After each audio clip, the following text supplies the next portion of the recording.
வணக்கம். நான் ஸ்ரீரங்கம் ரவி உங்களோட பேசிகிட்ருக்கேன். இது அக்டோபர் மாதத்திற்கான பலன்கள். இந்த பலன்களுக்கு போகிறதுக்கு முன்னாடி இது ஒரு சிறப்பான ஒரு மாதம். அப்போது இந்த மாதத்தில் வரக்கூடிய முக்கிய நிகழ்ச்சிகளும் அதனுடைய முக்கியத்துவத்தை பற்றி முதல்ல சொல்லிவிட்டு அதுக்கப்புறம் உங்கள் ராசி பலனுக்கு போகிறேன். முதல்ல இந்த மாதத்தில் 2ஆம் தேதி மாலைய அமாவாசைன்னு பேர். மாலைய அமாவாசை. அமாவாசையில் 3 அமாவாசைகள் மிகவும் முக்கியத்துவம் வாய்ந்தது. அப்போது முக்கியத்துவம் வாய்ந்ததில் தை அமாவாசை, ஆடி அமாவாசை, மாலை அமாவாசை. தாய் தந்தை இழந்தவரோ இல்லை தந்தையை மட்டும் இழந்தாலோ இல்லை தாயை இழந்தீங்கன்னா அவருடைய அப்பா தான் செய்வார். ஆனால் அப்பா இல்லைன்னா அந்த பிள்ளைகள் செய்கிறதுக்கு கடமைப்பட்டவங்க. அவசியம் தவறாமல் செய்ய வேண்டிய ஒரு அமாவாசை தர்ப்பணம் என்பது அனைத்து ஜாதியினருக்கும் பொருந்தும். இந்த மாலை அமாவாசை தர்ப்பணத்தை செய்வது மிக முக்கியமான ஒரு பிதர்களின் ஆசிகளை நமக்கு பெற்று தருவதாகும். இது அவசியம் ஞாபகத்தில் வச்சு எல்லாரும் செய்ய வேண்டிய ஒரு விஷயம். இந்த மாலை அமாவாசையில் ஏதாவது அன்னதானம் செய்ய முடியுமா? அந்த மாதிரியெல்லாம் ஏதாவது தர்மங்கள், அன்னதானங்கள் இதெல்லாம் செய்வது நம் முன்னோர்களை திருப்திப்படுத்தும் என்ற பொருள். அது ரொம்ப ரொம்ப ஒரு புண்ணியமான ஒரு செயல், கடமையும் கூட. இது உங்கள் பரம்பரைக்கான ஒரு சமாச்சாரம். இதை அவசியம் ஞாபகத்தில் வச்சுங்க. 2வது விஷயம், அடுத்த நாள்லேருந்து அதாவது 3ஆம் தேதியிலேருந்து உங்களுக்கு நவராத்திரி அப்படின்னு சொல்லக்கூடிய துர்கை, லக்ஷ்மி, சரஸ்வதியை நாம் கொண்டாடக்கூடிய ஒரு காலம். இதுவும் ரொம்பவும் புண்ணியம் வாய்ந்தது, முக்கியத்துவம் வாய்ந்தது. குறிப்பாக இந்த நவராத்திரியை பெண்கள் கொண்டாடுவது என்பது குடும்பத்திற்கு அந்த வருடம் முழுவதும் வரக்கூடிய சிறப்புகளை பற்றி பேசுகிறது. அதனால் இதை அவசியம் செய்யுங்க. இப்போது அதுலேயே முத்தாய்ப்பாக வருவது சரஸ்வதி பூஜை. இந்த சரஸ்வதி பூஜை வரக்கூடிய நாள் 11ஆம் தேதி சாயங்காலன்றாங்க, 12ஆம் தேதி 2 நாளும் சரஸ்வதி பூஜை, ஆயுத பூஜை எப்படி வேணால் வச்சுங்க. இதை கொண்டாடுறாங்க. இதுவும் பெரிய அளவுக்கு கொண்டாடப்படுகிறது. இது ரொம்ப சிறப்பு வாய்ந்தது. நம்ம நாட்டுக்கே உரிய ஒரு தனித்துவமானது. இன்று உலகம் முழுவதும் இருக்கக்கூடியவர்களும் கொண்டாடுகிறார்கள். ரொம்பவும் சிறப்பு வாய்ந்த ஒரு விஷயம். அதுலேயும் குறிப்பாக ஆயுத பூஜை மூட நம்பிக்கைன்னு சொல்கிறவங்க சொல்லலாம். ஆனால் நம்ம இவ்வளோ நாளாக யூஸ் பண்ணுறக்கூடிய எல்லா இன்ஸ்ட்ருமெண்ட்டுக்கும் நம்ம சொல்லக்கூடிய ஒரு நன்றி, அதுதான் அதோட இது. அப்போது உயிர் உள்ளது உயிர் இல்லாதது என்ற பேதங்கள்லாம் இல்லைங்க. நம் வாழ்வுக்கு எது துணையாக இருக்கிறதோ அதற்கு நாம் நன்றி கூறுகிறோம் அப்படிங்கிறத இதை புரிஞ்சுக்கணும். தொடர்ந்து வருவது விஜயதசமி. இது எல்லா காரியங்களுக்கும் தொடங்குவதற்கு சிறப்பானது. அதே மாதிரி சின்ன குழந்தைகள் 3 வயசு 4 வயசு அப்படிங்கும்போது அவங்கள முதல்ல பள்ளிக்கு, அதாவது ப்ரீ எல்கேஜின்றாங்க. அதுக்கெல்லாம் நிறையா டொனேஷன் எல்லாம் இருக்குது. அதெல்லாம் வேறு விஷயம், அதெல்லாம் மாடர்னிட்டி. ஆனால் இந்த விஜயதசமியில் கல்வியை தொடங்குவது என்பது சிறப்பான ஒரு விஷயம். அந்த காலத்தில் என்ன பண்ணுவாங்க, நெல்லை பரப்பி அதில் இப்போ தமிழர்கள்லாம் ஆனா ஆவன்னா, அதே மாதிரி ஹிந்திலையும் அதே தான். ஸோ அந்த இதை அந்த குழந்தையின் விரலை பிடித்து முதல் எழுத்துக்களை எழுதி ஆசைகள் சொல்கிறது. அது வருங்காலத்தில் நீ நல்லபடியாக கல்வி கற்க வேண்டும், உனக்கு சரஸ்வதியின் கடாட்சம் என்பது பரிபூர்ணமாக இருக்க வேண்டும் என்பதற்காக செய்ய வேண்டிய ஒரு சமாச்சாரமாக இது முக்கியத்துவம் வாய்ந்தது. ரொம்பவும் சந்தோஷத்தை தரக்கூடியது.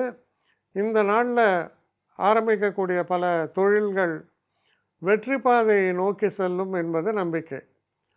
ஏன்னா இது வளர்பிறையில் வரக்கூடிய ஒரு சமாச்சாரமாகவும் அமையிறது. அதற்கப்புறம் இந்த மாத இறுதியில், அதாவது 31ஆம் தேதி அக்டோபர், தீபாவளி பண்டிகையும் வருது. இந்த தீபாவளி பண்டிகையை பற்றி சொல்லணும் அப்படின்னா, அது கொண்டாடுறோம், எல்லா இவங்களுமே கொண்டாடுறாங்க, ரொம்ப நல்லது. இதில் குறிப்பாக என்ன செய்வாங்க, அந்த தீபாவளி பண்டிகை தான் பிகினிங் ஆஃப் த இயர்னு சொல்லி நிறைய லக்ஷ்மி பூஜை எல்லாம் செய்து நார்த் இண்டியன்ஸ் அவங்க நிறைய இதை கொண்டாடுவாங்க.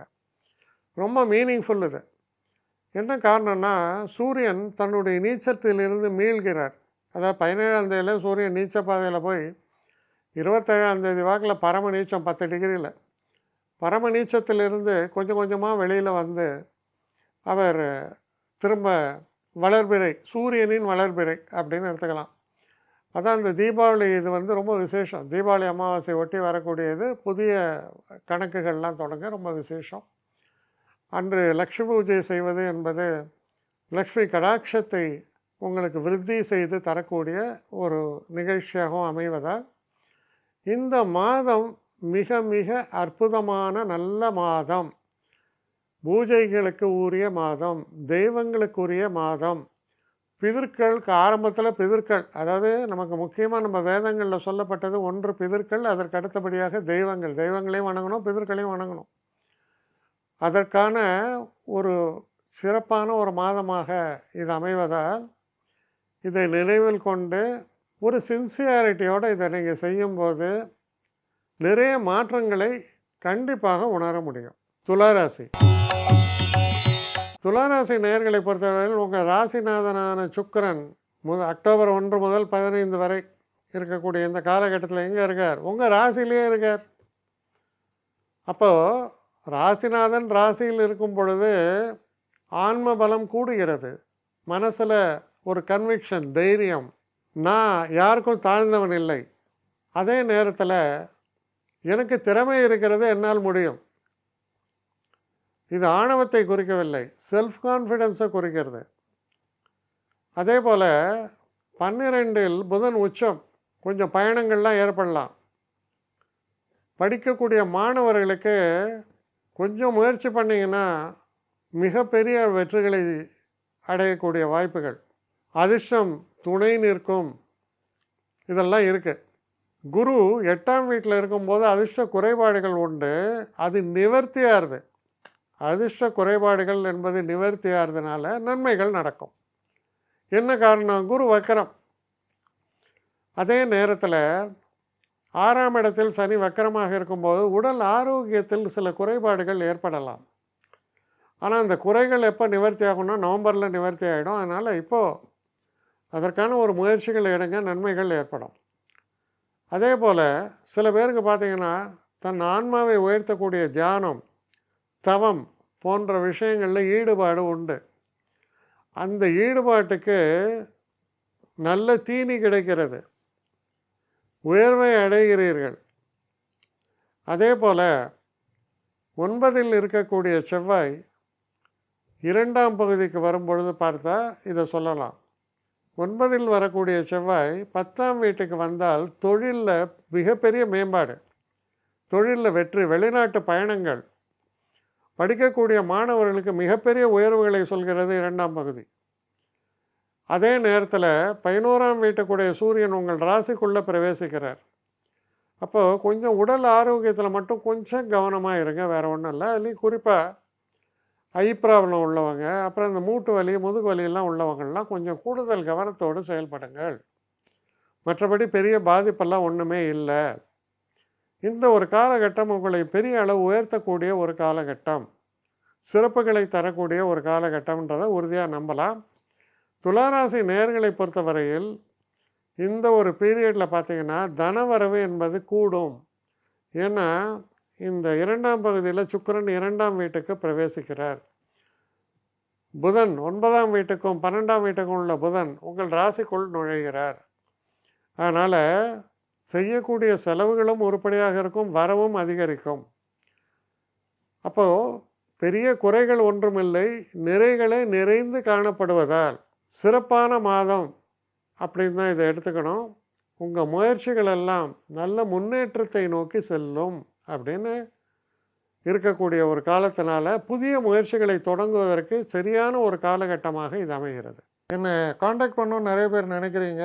தயவு செஞ்சு என்னை காண்டாக்ட் பண்ணுறதுக்கு ஒரு மெயில் அனுப்புங்க, srirangamravi1@gmail.com. இது ஸ்க்ரீனில் பார்க்கலாம், இது அப்பியர் ஆகும்.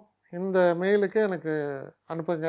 எனக்கு நிறைய பேர் அனுப்புகிறீங்க, நான் ஒருத்தன் தான் அதை பார்க்குறேன், செய்கிறேன். ஏன்னா இது வேகமாக செய்யலாம் முடியாது. ஒரு நாளைக்கு ஒரு 3 பேர் பார்ப்போம், 4 பேர் பார்க்குறோம். அதனால் கொஞ்சம் டிலே ஆகுது. கட்டண சேவை தான். இந்த கட்டணத்தை செலுத்திய பின்பும் கிட்டத்தட்ட ஒரு 5-6 நாள் ஆகும். சில பேர் நினைக்கலாம் கட்டணத்தை செலுத்தின உடனே அடுத்த நாளே பார்க்கணுன்ட்டு.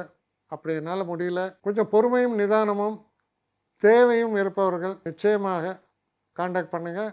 என்னுடைய பெஸ்ட்டு சர்வீஸு உங்களுக்கு கண்டிப்பாக உண்டு. வணக்கம்.